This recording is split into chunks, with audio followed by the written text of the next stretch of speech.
Buen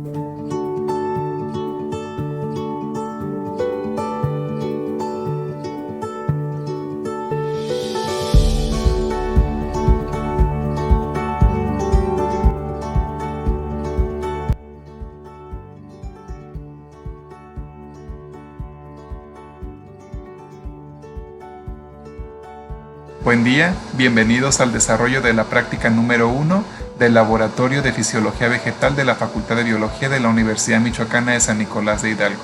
El día de hoy vamos a platicar sobre el montaje y manejo de un cultivo hidropónico. Vamos a observar en el marco teórico a lo que refiere la nutrición mineral, el tipo de bioelementos, así como su clasificación, así como el manejo hidropónico de un sistema y sus variaciones. Bienvenidos. Para iniciar con el desarrollo de la práctica número 1 correspondiente a montaje y manejo de un cultivo hidropónico, vamos a abordar un aspecto muy importante, la nutrición mineral. La nutrición mineral corresponde a las fórmulas inorgánicas que se pueden proporcionar a un cultivo para que los organismos vegetales puedan aprovechar estas sustancias en la formulación y constitución de moléculas orgánicas. Esta es una propiedad que tiene su habilidad en la raíz, ya que la raíz puede llegar a absorber concentraciones bajas de nutrientes del suelo y por ello en un cultivo hidropónico la raíz está adaptada para poder utilizar los recursos nutrimentales a pesar de que se encuentran en una baja disposición. Los procesos efectivos para la asimilación de nutrientes han sido documentados en diferentes organismos vegetales y por lo tanto se tiene una documentación sobre la translocación de los minerales en toda la planta. ¿A qué se refiere esto? A que la raíz es el lugar en donde se da tanto el intercambio acuoso de algunas soluciones que se encuentran en suspensión, así como los nutrientes. Sin embargo, estos nutrientes no se quedan en la raíz, son transportados a toda la planta y la planta no tiene la misma concentración de nutrientes en todo el organismo. Hay algunas estructuras que llegan a almacenar nutrientes en mayor cantidad, como por ejemplo las hojas. Hay algunos facilitadores en el suelo para que las plantas puedan utilizar los nutrientes que se encuentran en él, principalmente aquellos que son fijadores, como en el caso de las micorrizas y algunas bacterias. El exceso de nutrientes en el suelo puede llegar a acarrear a una contaminación. Sin embargo, el exceso de nutrientes en un sistema no solamente afecta al suelo, afecta también a la contaminación del agua subterránea y también a la contaminación del aire, afectando la calidad de estos dos sistemas. En el caso de la nutrición mineral, va a tener lugar en un sistema denominado pelos absorbentes en la zona pilífera, ya que es en la zona de intercambio entre la fase acuosa y la fase sólida. Esta es la fase de incorporación y por lo tanto los pelos absorbentes van a ser una estructura muy importante que se debe cuidar en el manejo de un cultivo hidropónico. La raíz está conformada de diferentes secciones. La capa más externa tiene algunas pequeñas vellosidades en las cuales se da una comunicación o bien un transporte activo o pasivo de diferentes componentes. Existe la vía A, que es una vía simplástica.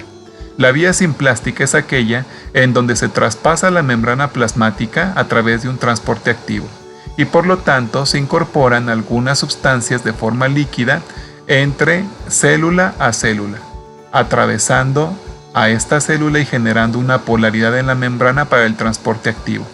Sin embargo, también existe una vía B que se denomina apoplástica.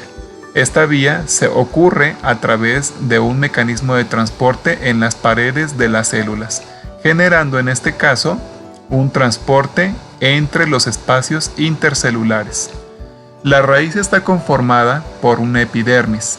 La epidermis tiene la opción y función de absorber el agua y sales minerales, protegiendo a los tejidos internos. Posteriormente tenemos el parénquima cortical. El parénquima cortical es una sección de la planta que le da soporte, pero también tiene algunos espacios intercelulares en donde se permite la circulación de algunos gases. Y en la sección central encontremos algunos tejidos que corresponden al tejido vascular, en el caso de las plantas superiores. Los tejidos vasculares van a estar divididos en xilema y floema. Y en la primer capa, pegado al parénquima cortical, tendríamos a la endodermis.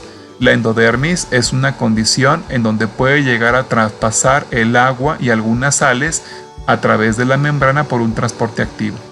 Y en el caso del cilindro vascular, el cilindro vascular va a estar conformado por los tejidos conductores, el xilema y el floema.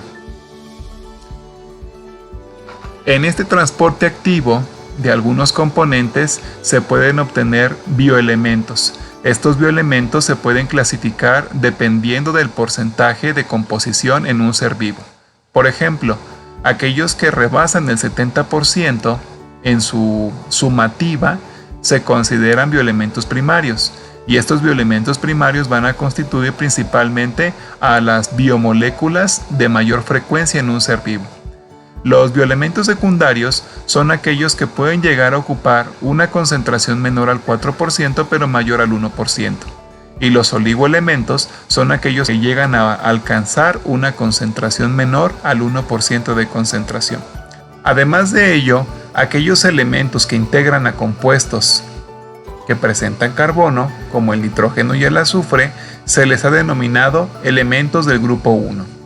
En el caso de los elementos como el fósforo, el sílice y el boro, que almacenan energía y dan integridad estructural a un organismo vegetal, se le considera elemento del grupo 2, en tanto que aquellos elementos que presentan remanentes en forma iónica en la pared celular y que tienen alguna actividad en el funcionamiento de una coenzima, se les denomina elemento del grupo 3.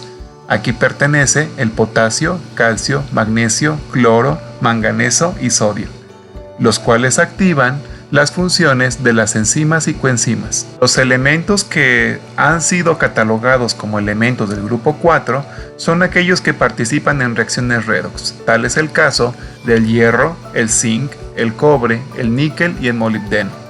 En el caso de los elementos correspondientes al grupo 1, son aquellos que constituyen, como ya lo habíamos mencionado, a biomoléculas de alta frecuencia, como en el caso de las proteínas, a través de la conformación de aminoácidos, ácidos nucleicos a través de la conformación de sus nucleótidos, así como componente de cisteína, cistina, metionina y otros constituyentes orgánicos. El concepto de hidroponía corresponde al crecimiento de plantas u organismos vegetales en soluciones minerales. Este crecimiento se da de forma adecuada sin presentar un sustrato con material orgánico. Es decir, no existen procesos de descomposición o de oxidación del material orgánico para liberar nutrientes que puedan ser absorbidos o aprovechados por el organismo vegetal.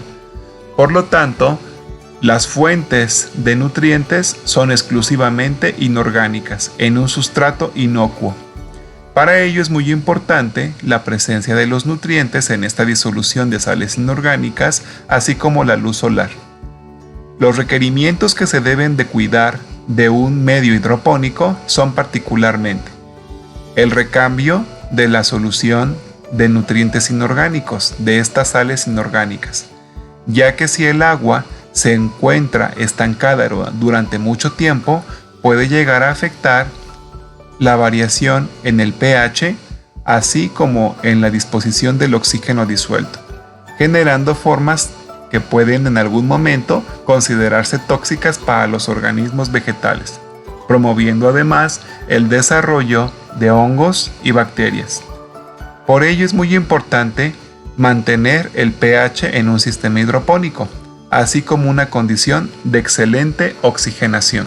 En esta imagen podemos observar el establecimiento de un sistema hidropónico, el cual cuenta con un mecanismo de agitación, lo cual favorece a que la solución de nutrientes se mantenga homogénea y también genera una adecuada oxigenación, lo cual previene que el agua cambie de color y con ello también se afecte el pH. Los tipos de cultivo que pueden implementarse en hidroponía corresponden a cultivos en solución, cultivos en grava, cultivos en agregados inertes o bien algunas técnicas misceláneas como aeroponía, cultivos verticales o película nutritiva.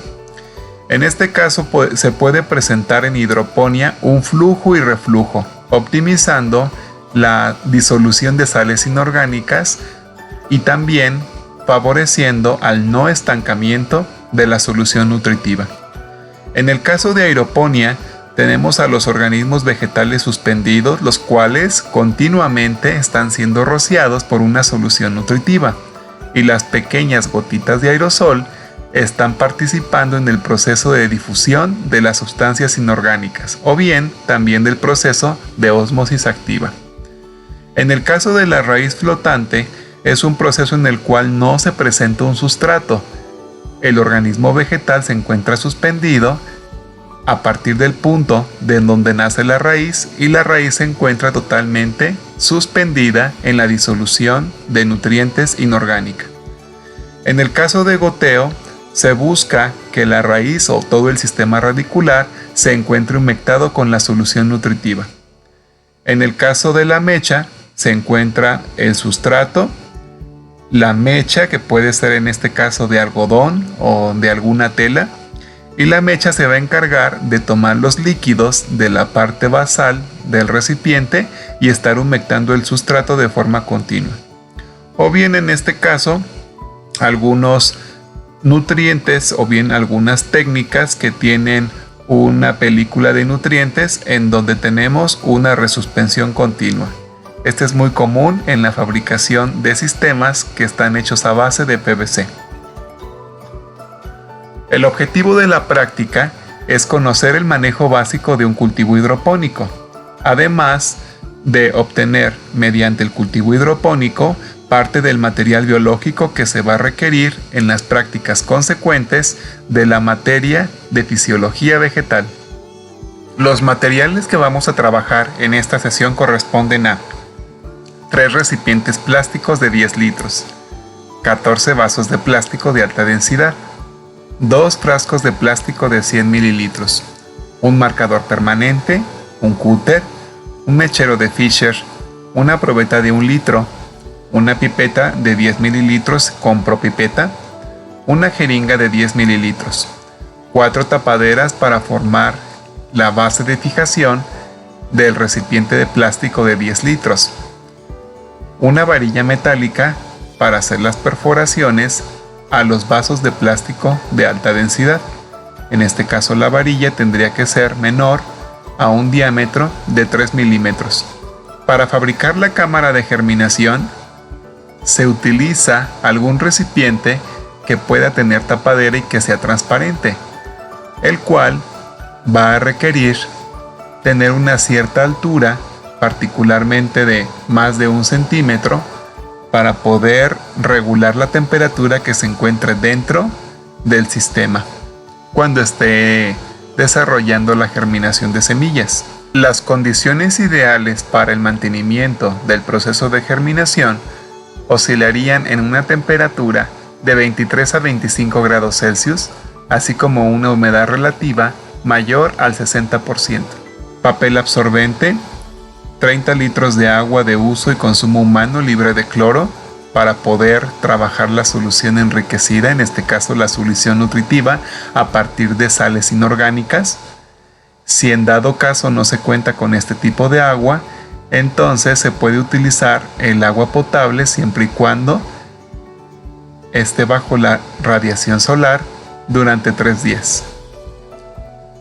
Sustrato para hidroponía. En este caso, si no se consigue sustrato para hidroponía, se puede trabajar con arena o bien con grava muy pequeña, la cual haya sido procesada, lavada perfectamente y desinfectada con una solución de hipoclorito al 10% durante 20 minutos.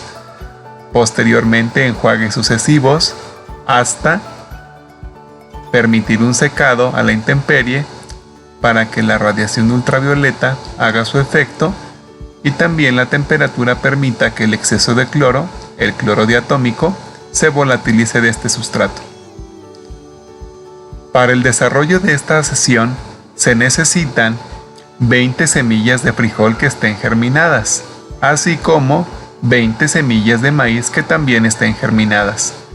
O puede ser algún otro tipo de planta, pero la recomendación es que sea al menos 1 dicotiledonia y una monocotiledonia. Pinzas de disección para transportar a los organismos. En los reactivos, el manual del laboratorio sugiere la preparación de la solución nutritiva de Hoagland. Sin embargo, como la mayoría de ustedes no va a tener acceso a esas sales nutritivas, entonces se puede conseguir alguna fórmula química para fertilizar por medio de agua. Se les recomienda utilizar alguna fórmula química que presente nitrógeno, fósforo y potasio en condiciones equivalentes a un 17%. Sin embargo, otras condiciones equivalentes como valores entre 7 y 8% son aceptables para nitrógeno y fósforo. En esta sesión vamos a abordar el cultivo hidropónico. La práctica número 1 corresponde al montaje y manejo de un cultivo hidropónico. En esta sección vamos a dividir la parte experimental en 3 procesos. El proceso número 1 va a corresponder a la generación de una cámara de germinación. El número 2 al proceso de almácigo, un recipiente que va a contener a un sustrato y a una solución inorgánica de nutrientes para poder desarrollar a la semilla germinada. Y el número 3 vamos a indicar cómo se prepara una solución inorgánica para poder obtener una mezcla de nutrientes inorgánicos, así como utilizar también una mezcla comercial para poder fomentar el crecimiento, tanto el desarrollo del sistema radicular, así como el desarrollo de la parte vegetativa de una monocotiledonia y de una dicotiledonia. Para iniciar, vamos a revisar el material que vamos a utilizar en la primera etapa. Para trabajar con la primera etapa vamos a utilizar un recipiente que es plástico. Puede ser un recipiente plástico desechable o bien puede ser un recipiente plástico de uso rudo, como puede ser algún topper o algún recipiente plástico de alta densidad. En este caso vamos a utilizar este recipiente para poder ponerle algunas patitas, en este caso una resistencia que no le permite el contacto directo con la superficie. Ello con el objetivo de que se pueda generar una temperatura adecuada para la germinación de las semillas sin que la temperatura exceda, en este caso, más allá de los 23 grados Celsius, que pueda fomentar la evaporación del agua en la cual están nuestras semillas en proceso de su hidratación. Para ello vamos a poner con el auxilio de cualquier material. En este caso estamos utilizando unos materiales reutilizados correspondiente a las tapaderas de botellas de plástico, unas tapaderas de botellas de PET para poder elevar. ¿Esto para qué? Para poder utilizar este recipiente sobre un refrigerador. Entonces, una vez que tenemos ya nuestro recipiente con su respectiva altura para que pueda favorecer el intercambio de aire, ahora lo vamos a abrir. Y ya que lo abrimos, aquí tenemos ya el sostén. Ya que lo abrimos, vamos a colocar un poco de papel. En este caso el papel puede ser cualquier tipo de toallas absorbentes o toallas, en este caso, secantes. Vamos a tomar papel y en este papel vamos a generar un pequeño sobre. Este sobre nos va a permitir, en este caso, resguardar a las semillas para que se puedan humedecer.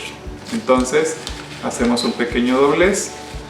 Podemos utilizar cinta adhesiva para poder asegurar el borde de nuestro sobre, e igual del otro lado. Cerramos, ponemos un poco de cinta adhesiva. No es necesario poner la cinta adhesiva, pero es más fácil manejar nuestro sobre. Muy bien, una vez que tenemos ya nuestro sobre, ahora lo que procede es, vamos a poner nuestras semillas a hidratar.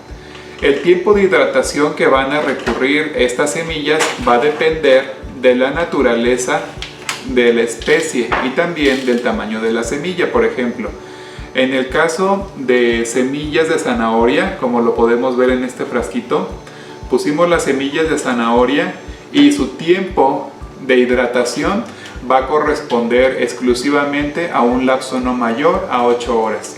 Vamos a dejar las semillas de zanahoria, así como las semillas, por ejemplo, de chía o las semillas de alfalfa, en un lapso no mayor a 8 horas. En el caso de las semillas de frijol, como lo tenemos aquí, o en el caso de la semilla de maíz, como este maíz de color rojo o este maíz de color blanco, los podemos dejar aproximadamente un día completo o bien un día y medio completo para que se hidrate completamente esta semilla.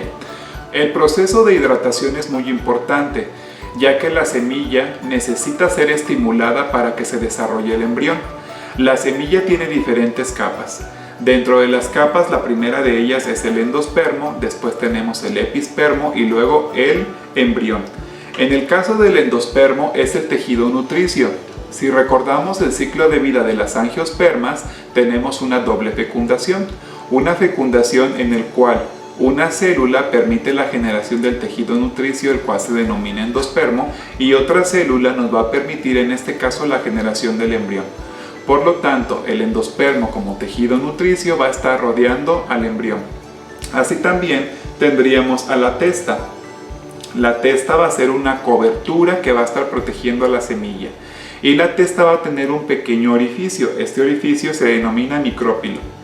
El micrópilo va a ser aquella sección en donde van a salir aquellos tejidos germinales. El tejido que va a permitir el desarrollo de la raíz y el desarrollo de la parte vegetativa, que es fotosintética de un vegetal. Para ello entonces el embrión tiene diferentes secciones. La radícula, que va a formar el sistema radicular, en este caso la raíz. La plúmula, el hipocotilo, que se va a encontrar en la sección inferior al desarrollo del cotiledón, y el epicotilo, que se va a encontrar en la parte superior al desarrollo del cotiledón. Estos se pueden observar muy fácilmente una vez que la semilla germina, y ya que la semilla germina se observa la distancia del sistema radicular, en este caso de donde inicia la raíz hasta el cotiledón, sería el hipocotilo. Y después tendríamos que de los cotiledones hacia donde empiezan a salir las hojas secundarias, porque recordemos que los cotiledones permiten el surgimiento de las hojas primarias. En este caso, de donde empieza el cotiledón hacia las hojas secundarias, tendríamos el epicotilo. Después tendríamos a los cotiledones. En el caso de las angiospermas tendríamos dos estructuras primordiales de hojas primarias. Por lo tanto son dicotiledones. Usualmente los observamos como pequeños riñones, uno enfrente del otro. Y en el caso de las plantas monocotiledóneas van a presentar un solo cotiledón que va a permitir el desarrollo de una sola hoja. Bien, entonces tendríamos que el sistema que vamos a utilizar para esta cámara de germinación va a presentar una altura para que se pueda generar aire debajo de esta cámara. Después tendríamos la cobertura de protección para conservar la humedad de nuestras semillas, y por último tendríamos a la tapadera. Esta va a impedir que el agua se evapore de forma rápida. Y entonces tendríamos que, para poder utilizar nuestra cámara de germinación, vamos a seguir el siguiente procedimiento. Ya que tenemos nuestras semillas hidratadas con el tiempo correspondiente, en el caso por ejemplo recordemos de las semillas de zanahoria, un periodo no mayor a 8 horas, en el caso del frijol un periodo de hidratación no mayor a las 36 horas, y en el caso del maíz también en un periodo no mayor a las 36 horas, y en el caso de las semillas de calabaza en un periodo no mayor a las 24 horas. Una vez que tenemos este proceso, entonces utilizamos un tamiz. En casa podemos utilizar algún otro recipiente, como puede ser un colador, y entonces lo que vamos a hacer es que vamos a retirar el agua. Aquí ya tengo algunas semillas que ya pasaron por el proceso de hidratación, pero si quisiéramos retirar el agua pues sería muy sencillo. Únicamente abriríamos en este caso nuestro recipiente. En casa, como no tenemos probablemente vasos de precipitado, podemos utilizar algún recipiente plástico, vasitos de plástico.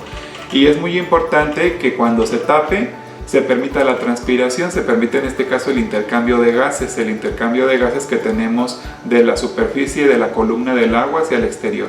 No hay que sellar completamente. En este caso tenemos este plástico adherente, pero tiene una salida, tiene un escape. Solamente se le puso para protegerlo del polvo y que en este caso no favorezca la evaporación rápida de nuestras semillitas, en este caso del líquido que contiene nuestras semillitas. Entonces, con la ayuda de este tamizador vamos a remover, en este caso, el excedente de agua. Listo, ninguna semillita se me fue, pero si se nos fuera, pues bueno, utilizamos el tamizador o podemos utilizar nuestros dedos. En este caso, como vamos a trabajar en un sistema que no es axénico, podemos en este caso manipular con nuestras manos, pero cuando estamos trabajando con medios de cultivo, entonces tenemos que tomar muchas precauciones, ya que por ejemplo, si vamos a trabajar con un medio de cultivo que sea sólido para el desarrollo de las semillitas, tenemos que trabajar en un medio estéril, no podemos trabajar aquí a la intemperie.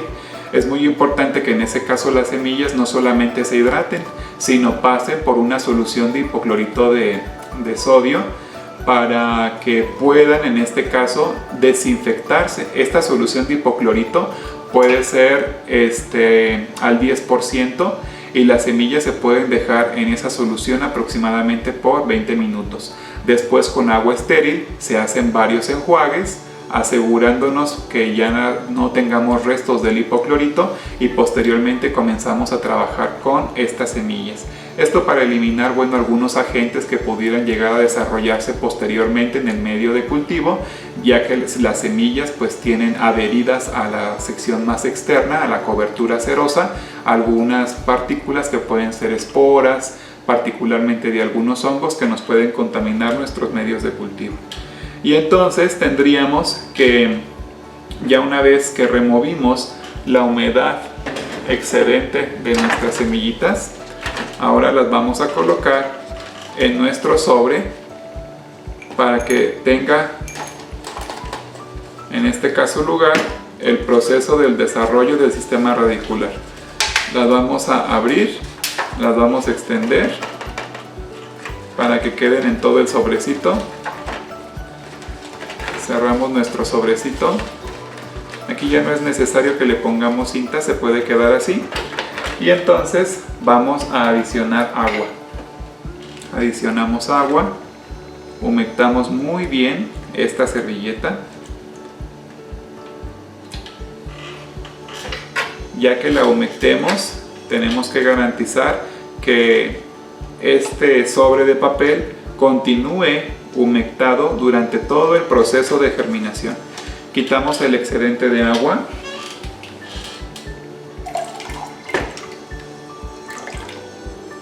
y entonces lo único que vamos a hacer de aquí en adelante es verificar que no se pierda la humedad. Lo podemos hacer de forma diaria.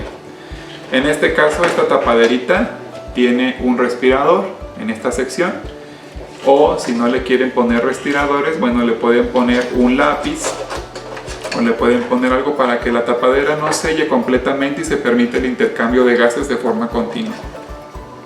Bien, ahora esta cámara de germinación la vamos a poner sobre algún electrodoméstico que puede estar generando calor, pero no un calor excesivo.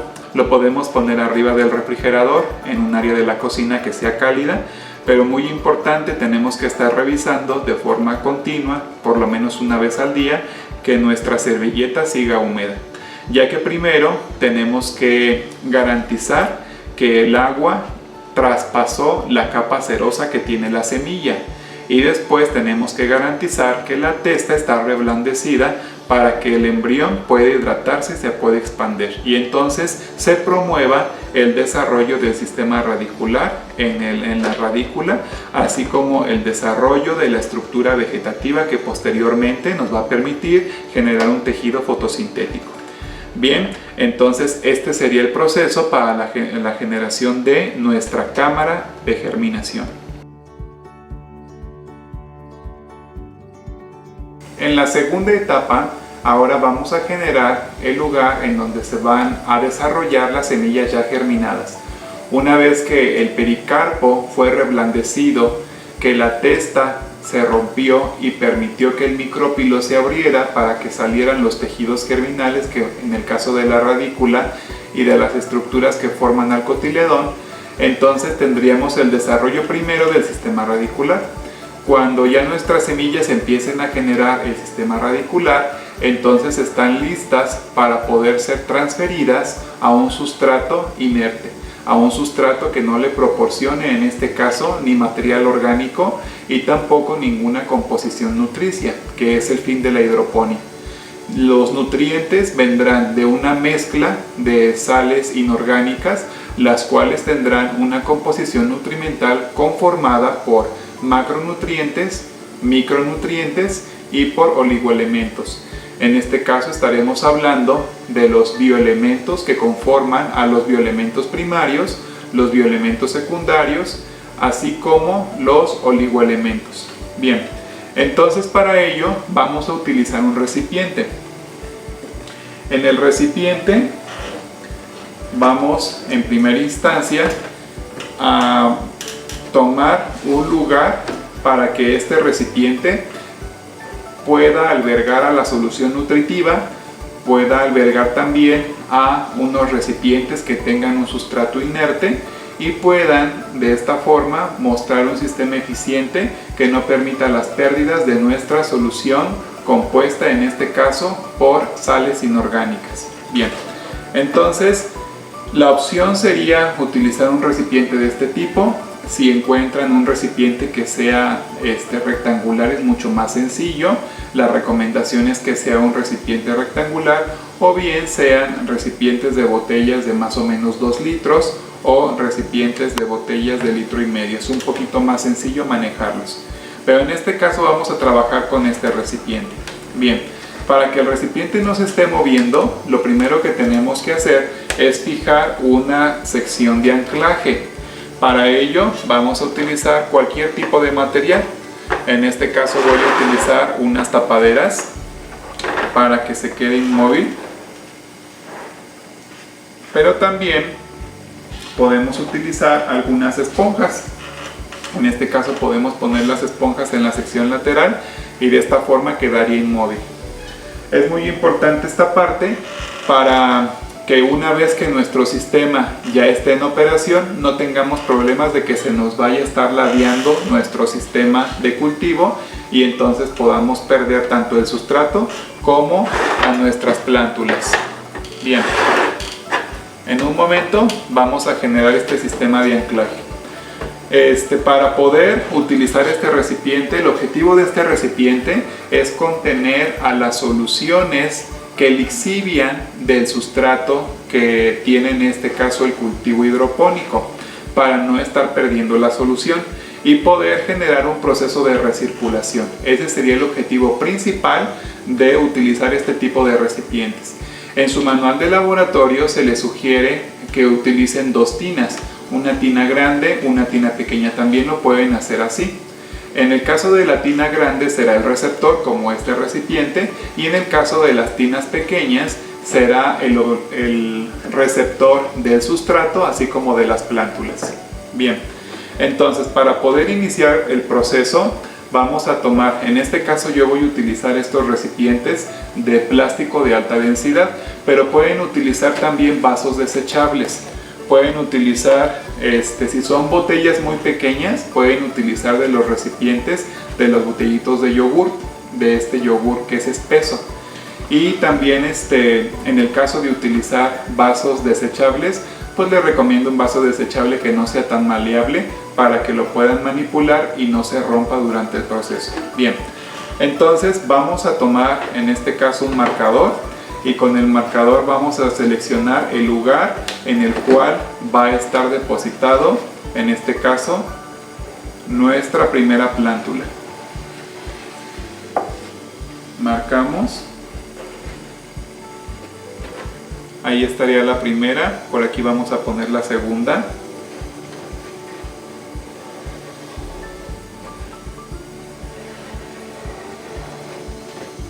y así de forma consecutiva.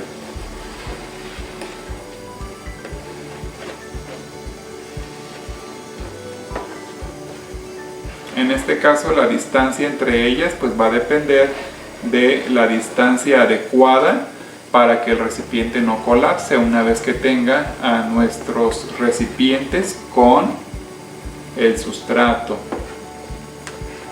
En el caso del sustrato me voy a permitir sugerirles un sustrato que tiene poco peso y es excelente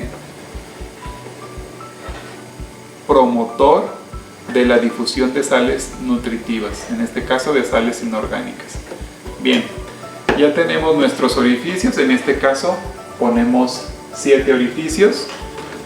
Vamos a utilizar un cúter, y ya que utilicemos un cúter, pueden trabajarlo en frío, aunque es un poco más difícil generar las perforaciones en nuestro recipiente. Si utilizamos calor es mucho más sencillo.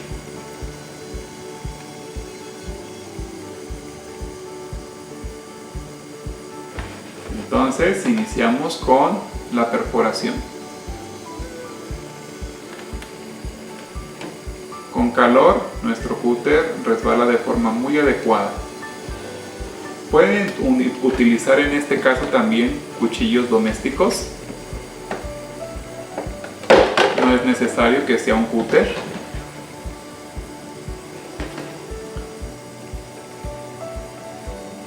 Si no tienen cuchillos o si no tienen cúter, también pueden utilizar, en este caso, algunas tijeras. Nada más les recomendaría no pasar las tijeras por el calor. Utilizaríamos las tijeras en un corte frío.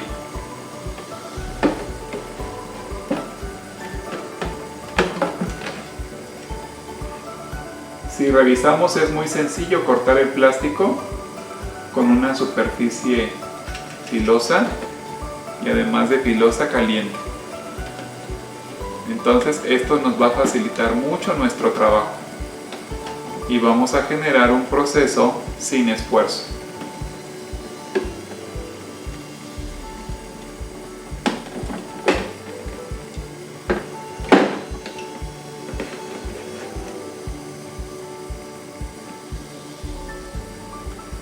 Si en su casa cuentan con algún instrumento que genere calor, como en el caso de un cautín, pueden utilizar también un cautín.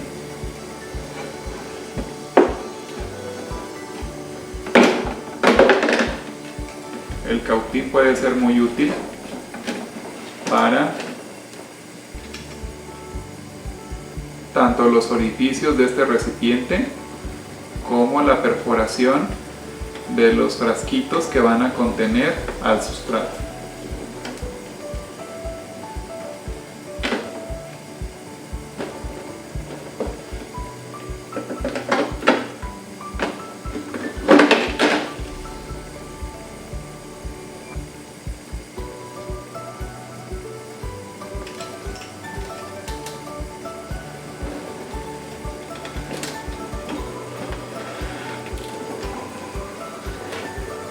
Este procedimiento es muy sencillo también en botellas pequeñas.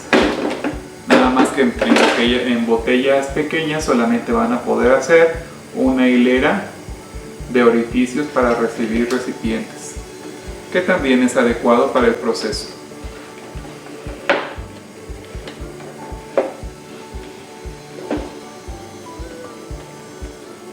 Muy bien, entonces nuestro recipiente nos quedaría de esta forma. 7 orificios para contener 7 frasquitos. Así también vamos a hacer un orificio en esta sección para poder incorporar un frasco. Este frasco de plástico va a permitirnos hacer la entrada y la salida, principalmente la entrada de sales nutritivas una vez que queramos rellenar nuestro sistema hidropónico, ya que cuando las sales empiezan a convertirse en sales un poco turbias, tenemos que cambiarlas totalmente. El cambio de nuestras sales es debido a que debemos tratar de impedir el desarrollo de hongos, el desarrollo de bacterias y el cambio de pH. Porque si tenemos un cambio de pH podemos afectar nuestro cultivo hidropónico y puede llegar a sucumbir. Es por ello que el cultivo hidropónico se recomienda que sea lo más dinámico posible, es decir, que tenga un proceso de recirculación, o bien que tenga un proceso en el cual las partículas que se encuentran suspendidas de sales nutritivas puedan estar en movimiento. Ahora que ya tenemos nuestros 8 orificios, tenemos 1, 2, 3, 4, 5, 6, 7 orificios para contener plántulas y un orificio para el control, en este caso del aforo de nuestro sistema hidropónico. Este frasquito que tenemos aquí le cortamos el fondo, está degollado al fondo. Entonces, al estar degollado al fondo, permite en este caso que podamos con este taponcito poder controlar las entradas y las salidas a nuestro sistema hidropónico. Para poder generar el proceso de lixiviación vamos a utilizar esta salida con esta tapadera, y después para poder rellenar nuestro sistema hidropónico vamos a utilizar este frasco y el auxilio de un embudo de plástico. En un momento lo vamos a revisar. Bien, vamos a reservar este recipiente para hacer el siguiente procedimiento. El siguiente procedimiento corresponde a la adecuación de nuestro frasco que va a recibir en este caso al sustrato. Tenemos que promover que este frasco tenga los orificios suficientes para que una vez que se desarrolle el sistema radicular pueda buscar, en este caso, a las sales nutritivas, y que también las sales nutritivas puedan ingresar y salir de este sistema sin inconvenientes. Para ello entonces vamos a trabajar con una perforación. En el caso de la perforación es muy importante que los orificios no sean más grandes que el diámetro de las partículas que conforman al sustrato, para con ello cuidar que no tengamos pérdidas del sustrato. Este procedimiento es mucho más sencillo si tenemos un cautín, pero si no tenemos un cautín podemos utilizar alguna estructura metálica. En este caso estamos utilizando esta pequeña barrita de hierro, pero podemos también utilizar algunos trinches, tenedores o incluso clavos. Nada más, en el caso de los clavos es muy importante que la fuente de calor no esté muy cerca de nuestras manos, porque si la fuente de calor está muy cerca de nuestras manos podemos generar una quemadura. ¿Cuál sería nuestra fuente de calor si no tenemos un mechero? Podemos utilizar la llama de la estufa.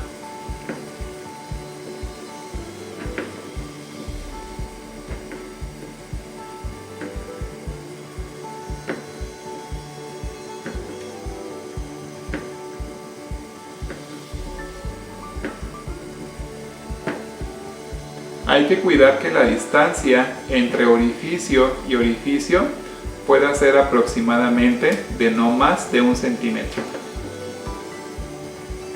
para garantizar en este caso una adecuada aireación y también el recambio continuo de la solución nutritiva.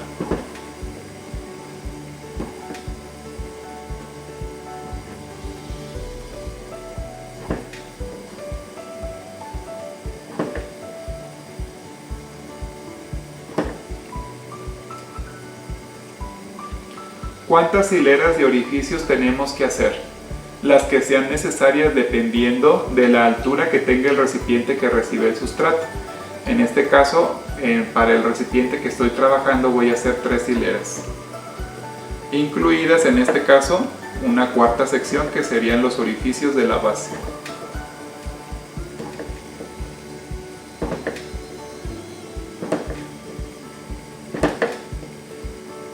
Es muy importante tener las precauciones y los cuidados pertinentes para no generar ninguna quemadura en el proceso.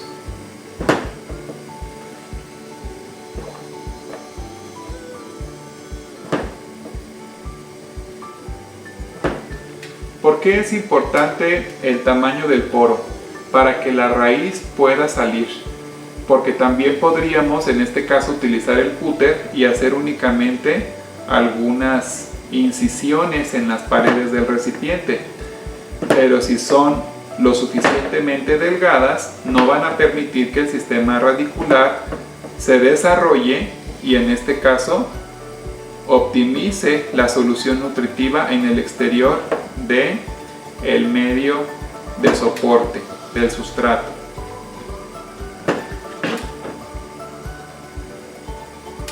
Si este sistema hidropónico continúa, podemos utilizarlo fácilmente para el desarrollo de col, para el desarrollo de lechuga, para el desarrollo de cilantro, para el desarrollo de algunas plantitas del huerto doméstico, algunas plantitas que sean hierbas de olor o algunas plantitas medicinales utilizadas frecuentemente en infusiones. En el caso, por ejemplo, de la plántula de frijol, la plántula de frijol también puede desarrollar adecuadamente el sistema radicular, se puede quedar aquí. Pero en el caso de la zanahoria, como la zanahoria desarrolla una raíz primaria muy grande, tenemos, una vez que inició el proceso de generación del sistema radicular, tenemos que trasplantar a un recipiente que tenga las características adecuadas para el desarrollo de la raíz. Y en el caso del maíz, también tendríamos que trasplantar a nuestras plántulas una vez que tengan un tamaño adecuado para permitir el desarrollo del sistema radicular en condiciones idóneas para que la planta pueda continuar su proceso de desarrollo para los siguientes estadios. Bien, entonces tenemos en este caso nuestro recipiente con perforaciones en la sección inferior y en las secciones laterales. Ahora lo que sigue es llenar nuestros recipientes con el sustrato. Para el sustrato, debido a que estamos en restricción para poder conseguir algunos productos por el transporte, en este caso de las condiciones de pandemia, la sugerencia es que utilicen grava. En el caso de la grava, tienen que tamizarla, es decir, tienen que garantizar que el tamaño de la grava sea lo suficientemente grande para que no atraviese los poros que tienen nuestros recipientes receptores. La grava no se puede utilizar de forma directa. Tenemos que tomar la grava, ponerla en unas tinas y lavarla constantemente hasta que no salga tierra, hasta que no salga un color grisecito, color cafecito en estos lavados. Es decir, hay que lavarla continuamente, lavarla hasta que el agua salga totalmente limpia. Una vez que se haga este lavado de la grava, entonces tenemos que someter a nuestra grava a una solución de hipoclorito de sodio, en este caso el cloro comercial, a una solución al 10% durante 20 minutos. Toda la grava tiene que estar sumergida en esta solución. Posteriormente tenemos que hacer 5 lavados con el mismo volumen, pero ahora con agua de garrafón, particularmente con agua de garrafón para eliminar el exceso de cloro. Y después tendríamos que extender la grava para que se seque y el cloro que se encuentra adherido a estas partículas de sustrato pueda volatilizarse. Una vez que sucede esto, recuperamos nuestra grava ya lavada, ya desinfectada, y ahora vamos a colocarla sobre nuestros receptores. Y al colocarla sobre nuestros receptores es muy importante cuidar que no tengamos pérdidas con el diámetro del sustrato. Bien, ahora entonces, si alguno de ustedes tiene la oportunidad o la facilidad de ir a una tienda departamental, en las tiendas departamentales, en la sección de jardinería o en la sección de vivero, podemos encontrar algunos productos que son excelentes sustratos inocuos para cultivos hidropónicos. Y para ello tenemos el día de hoy una marca Ecosustrato que es ideal para el desarrollo de cultivos hidropónicos. Es un producto denominado perlita, el cual tiene muchas propiedades. Primero, tiene un bajo peso. Entonces, al haber un bajo peso, la raíz se puede desarrollar muy bien y puede estarse moviendo entre el sustrato sin ningún inconveniente. Y en este caso, la cofia no tiene inconveniente en estar abriendo el sustrato porque no hay un peso importante. Segundo, permite una aireación adecuada. La cantidad de oxígeno que se encuentra en el sustrato es muy importante para el desarrollo radicular. Por eso es muy importante que los cultivos hidropónicos no tengan el agua estancada, sino tengan el agua en flujo. Si el agua no está en flujo, le podemos adicionar algún sistema de recirculación. Si no le podemos adicionar un sistema de recirculación, entonces podemos incorporar un sistema para aireación. Pueden ser unas pequeñas bombitas como las que se le ponen a las peceras. Una vez que se genera el proceso de aireación, entonces se retarda los procesos de putrefacción del agua porque no se encuentra estancada. Y se eliminan todos los procesos de reducción que tengan lugar en la columna del agua. Para ello entonces se favorece la oxidación de compuestos, permanece el ortofosfato en forma disponible para las plantas, así como el último estado de oxidación del nitrógeno, los nitratos. Así también este tipo de sustratos, como son muy suaves y tienen excelente consistencia mecánica, entonces permite un adecuado desarrollo radicular. Lo que vamos a hacer entonces es poner un poco de este sustrato denominado perlita. Lo vamos a humedecer. En este caso aquí tengo un recipiente, tengo mi sustrato, miren, tiene una consistencia muy adecuada para nuestro cultivo hidropónico. Y ahora lo vamos a dosificar en los recipientes. ¿Qué características tiene este tipo de sustrato? No proporciona ningún tipo de nutriente, es decir, podemos manejar unas formulaciones independientes porque no tenemos ningún tipo de nutriente que se aporte por este sustrato. Es un sustrato que además de no aportar ninguna sal inorgánica, es un sustrato que es muy maleable, miren. Es muy maleable. Y en el caso de que tuviéramos grava y quisiéramos tratar de igualar la textura que pudiera presentar este sustrato, podemos adicionar algunas arcillas expansoras. Estas arcillas, comúnmente conocidas como arena de gato, hay que comprar arena de gato pero de muy buena calidad. Le podemos agregar a lo mejor un 10% a un sustrato de grava para tratar de mejorar la consistencia que tiene nuestro sustrato y disminuir el peso. La interferencia que puede presentar el uso de las arcillas expansivas si no se encuentran compactadas, es decir, que tengan este tipo de textura, es que se vuelven muy pegajosas. De preferencia tendríamos que buscar arcillas expansivas que tengan un diámetro de sustrato de más de 0.5 centímetros, es decir, de 5 milímetros. Esas serían ideales para un cultivo hidropónico.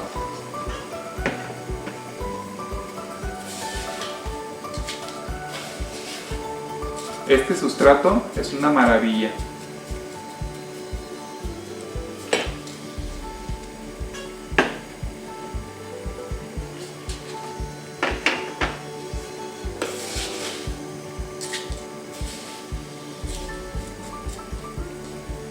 A pesar de que se encuentra dentro del líquido, miren, se encuentra dentro de una solución nutritiva, en este caso,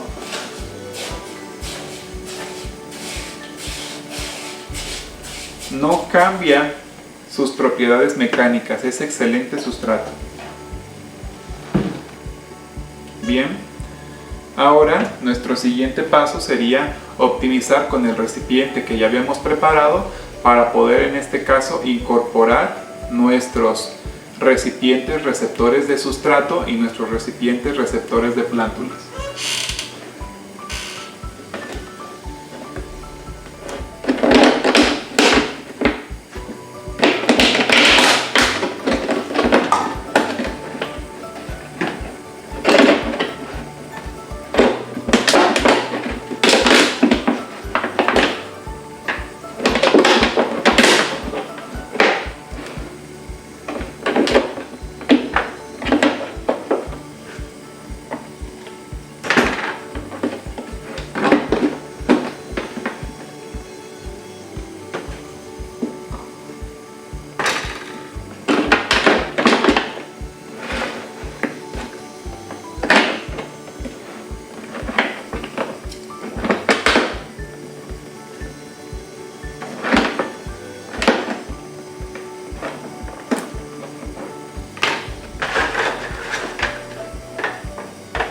Muy bien, excelente.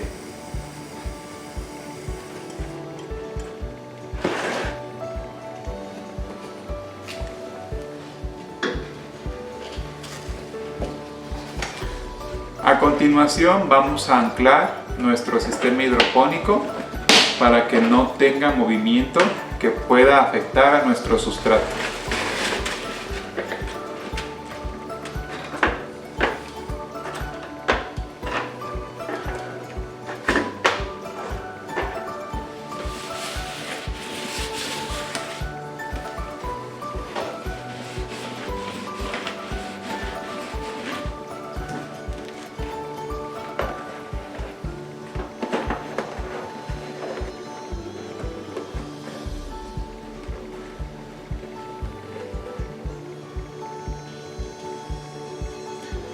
Para asegurar el anclaje, una vez que tenemos nuestras tapaderas, vamos a utilizar un poco de silicón líquido.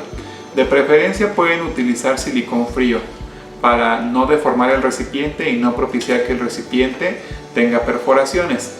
Pero en este caso pueden utilizar silicón caliente siempre y cuando cuiden que no se tengan perforaciones del mismo.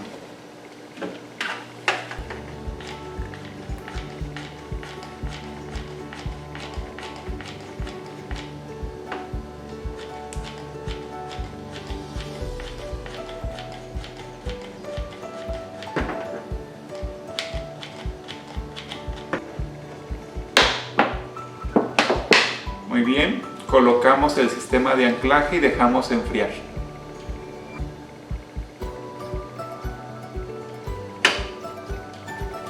Una vez que ya tenemos nuestro sistema de anclaje listo, ahora vamos a proceder a trasplantar nuestras semillas que están germinadas en la cápsula de germinación. Esta cápsula campana o sistema de germinación va a contener a nuestras semillas con el primer desarrollo del sistema radicular. Para ello tomamos entonces nuestro receptor de sustrato y con la ayuda de algún recipiente vamos a hacer un pequeño orificio, como se observa aquí. Si se fijan, el sustrato es muy maleable, su estructura mecánica es muy adecuada. Y entonces ahora vamos a tomar a nuestra semilla que está germinada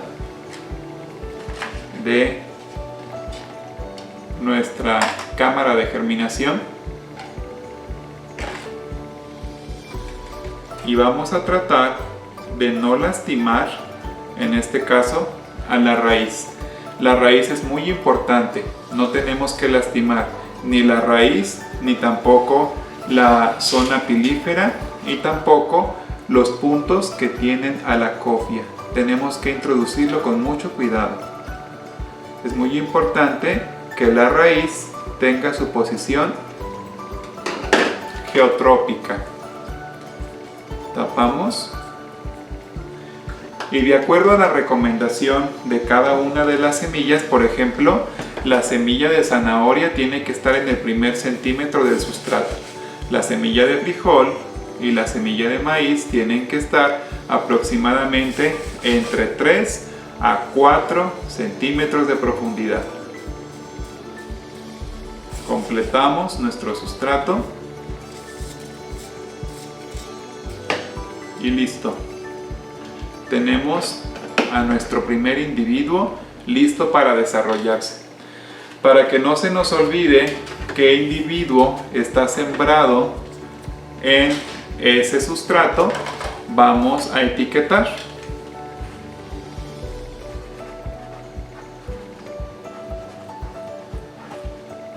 En este caso podemos utilizar este tipo de materiales, los reciclamos, puede ser un material plástico o un material de cartón que tenga cobertura cerosa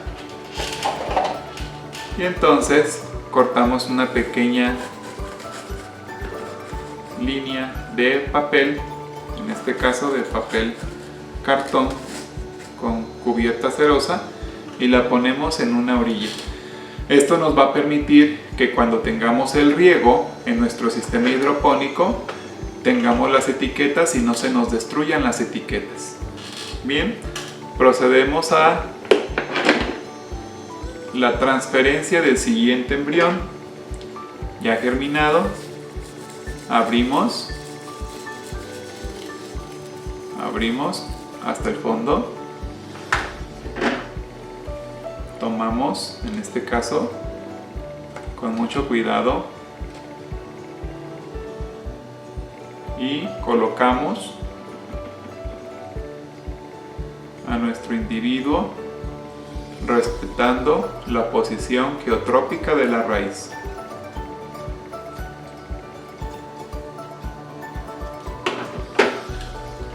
Completamos cantidad de sustrato.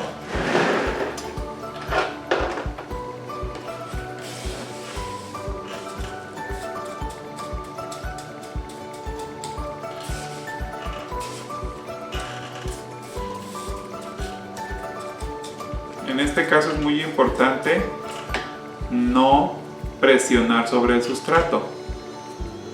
La ventaja de este sustrato es de que no genera peso ni sobre la semilla ni sobre el sistema radicular. Pero si estamos trabajando con otro tipo de sustrato como grava, por ejemplo, es muy importante no presionar. Muy bien, etiquetamos.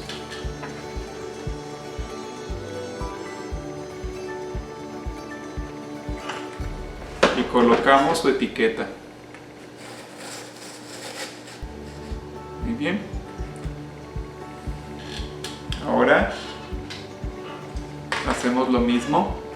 En el caso del maíz pudiéramos llegar a poner 2 semillas por cada uno de nuestros sistemas receptores de sustrato. Podríamos llegar a poner hasta 3. Lo ideal serían 2. En el caso de la zanahoria lo ideal sería poner 3 y después seleccionar a las plantas más vigorosas para el trasplante.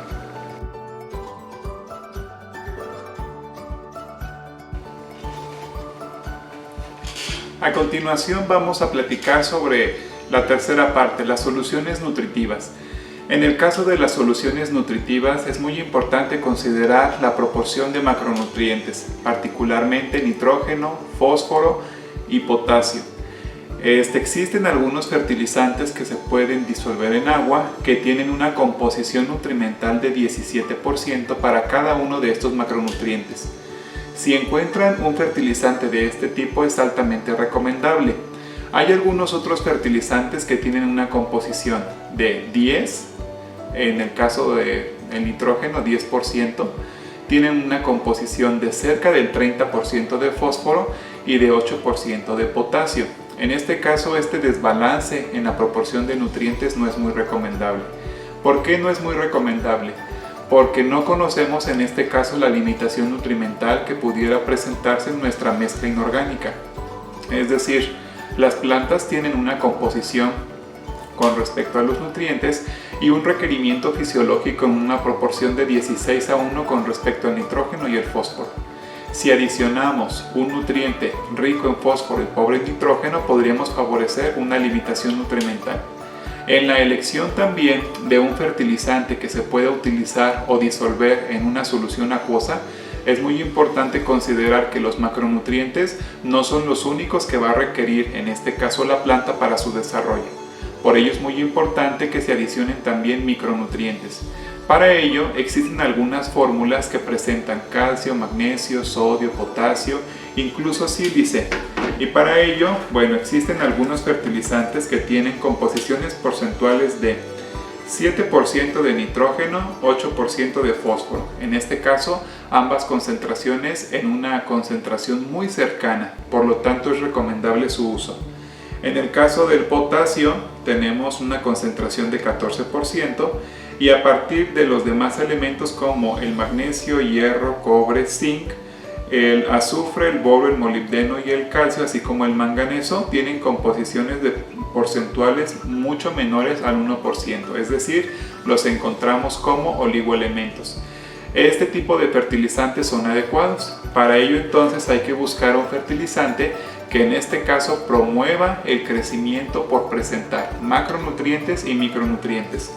También es importante mencionar que las fórmulas comerciales tienen una recomendación para generar un proceso de dilución y posteriormente la fertilización en agua.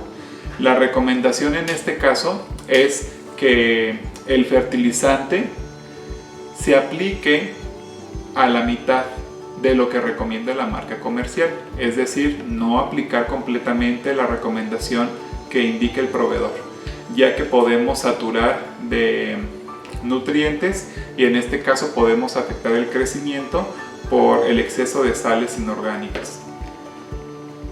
El manejo, de acuerdo a los pictogramas de seguridad que tienen algunos de los fertilizantes, indican que necesitamos utilizar gafas, necesitamos utilizar guantes para el manejo de los mismos. En este caso vamos a trabajar con un recipiente de 10 litros. Para ello, lo que estamos observando es que tenemos dos recipientes del mismo tamaño. Este tiene agua para uso y consumo humano. En este caso esta agua es libre en cloro. Es muy importante no utilizar agua potable de grifo para hacer sus disoluciones. Hay que utilizar agua para uso y consumo humano. En dado caso de que se vaya a utilizar agua de grifo, es muy importante que esta agua no haya pasado por algún proceso de cloración, o bien si pasó por un proceso de cloración, entonces es importante que el agua tenga un proceso de maduración mínimo de 3 días, expuesta a la radiación ultravioleta en algún recipiente directamente a la luz del sol, para que con ello algunas partículas, como particularmente la molécula de cloro diatómico, pueda en este momento volatilizarse y salir del sistema. Si revisamos, al inclinar nuestro garrafón de 10 litros, tenemos el volumen adecuado para que todos nuestros recipientes estén inmersos en la solución nutrimental. Por eso les comentaba que si nosotros trabajamos con un recipiente un poco más pequeño, como botellas, en este caso de 1,5 litros, es un poquito más accesible, aunque hagamos hileras, en este caso de una sola fila de recipientes con sustrato. En este caso quisimos optimizarla a 2, pero podemos utilizar una sola fila y hacer varias botellas. Eso sería muy recomendable para sobre todo aprovechar el volumen de la solución que vamos a preparar. De lo contrario, tendríamos que estar preparando volúmenes muy grandes para estar alimentando al sistema hidropónico. Siguiendo la recomendación para la fertilización que se indicó hace un momento, ahora procederemos a fertilizar nuestra agua. En este caso requerimos 5 mililitros por cada litro, vamos a aplicar la mitad. Como en este caso tenemos 10 litros y vamos a aplicar 2.5 mililitros por cada litro, aplicaremos en este caso 25 mililitros para toda nuestra solución.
Para ello, los pictogramas de seguridad, así como las normas del manejo correspondiente a fertilizantes, nos indican que no tenemos que tener contacto directo con este producto químico, por ello es muy importante el uso de guantes.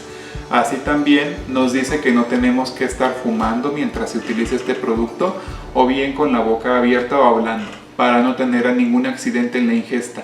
hay que utilizar gafas, en este caso lentes de protección, para proteger a nuestros ojos, en este caso no tener ningún accidente que nos permita que este líquido, que obviamente es inorgánico, pueda ingresar a nuestro sistema. Y ahora vamos a proceder a incorporar esta agua dentro de nuestro sistema hidropónico. ¿Cómo lo vamos a hacer? Lo vamos a hacer por aquí, por este frasquito. También podríamos hacerlo quitando todos nuestros recipientes y por uno de los orificios vaciando nuestra solución nutritiva.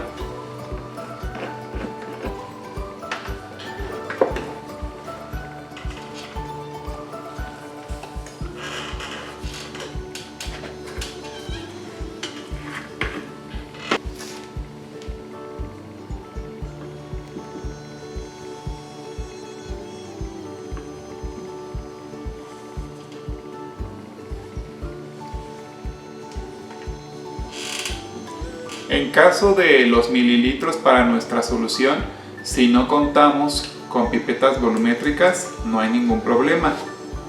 Podemos en este caso utilizar jeringas para cuantificar volúmenes.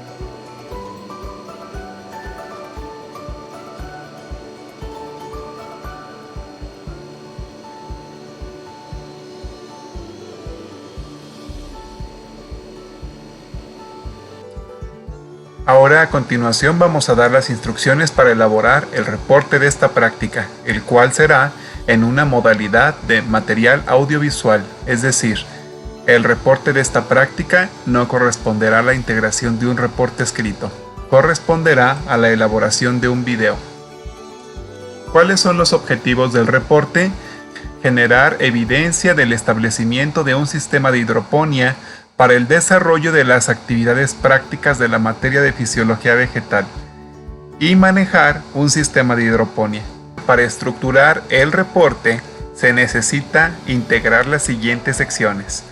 En el video, el autor se deberá presentar, indicando el nombre de la materia, el semestre que cursa, su nombre completo y la actividad que está desarrollando. Esto como las actividades de encuadre de esta actividad de la materia. Después, el autor deberá introducir al sistema de hidroponía, es decir, deberá generar una introducción sobre cuál sistema de hidroponía es el que está trabajando. Posteriormente redactará el objetivo de este reporte académico. Explicará la sección de materiales y métodos. Nos indicará cómo está estructurado el diseño experimental, qué tipo de fertilizante está utilizando, cuál es la composición química y el modo de la preparación de la fórmula, tanto la sugerencia comercial así como la sugerencia propia de acuerdo a la estequiometría que tiene el reactivo. Después nos indicará cuál es la fuente del agua para la disolución, el tipo de sustrato que está utilizando y qué tratamiento le dio para poder utilizarlo, el nombre de la planta monocotiledonia o la planta dicotiledonia que está utilizando, el tiempo que duró en hidratar las semillas, posteriormente el tiempo que duró la semilla en generar las primeras raíces y después en qué tiempo trasladó a la semilla de la cámara de germinación hacia el almácigo o bien hacia el sistema de hidroponía. Nos indicará en sus resultados en qué condiciones está su sistema de hidroponía, es decir, en qué lugar de su casa está depositado este sistema de hidroponía, cuáles son las condiciones de luz, es decir, está en luz directa está en luz indirecta, está dentro de casa sombreado. ¿En dónde está? ¿Cuál es el pH? De ser posible, el autor deberá adquirir una caja de tiras reactivas de pH para dar un seguimiento al pH de su sistema. Y también, de ser posible, conseguirá un termómetro de alcohol para registrar las temperaturas, particularmente las temperaturas de la cámara de germinación, para fomentar una germinación por arriba de los 20 grados Celsius. Una vez concluido esto, nos dirá cómo está operando el cultivo en hidroponía. Concluirá con respecto al objetivo de la práctica y culminará su reporte en forma de material audiovisual. Este material audiovisual lo puede generar en una sesión de Meet, haciendo una grabación institucional. Lo puede hacer desde su dispositivo móvil. Independientemente cuál sea la vía para la generación de este recurso audiovisual, el compañero deberá generar el video y cargarlo a una carpeta de Drive para compartir el enlace en la plataforma en la asignación que le fue indicada para esta actividad.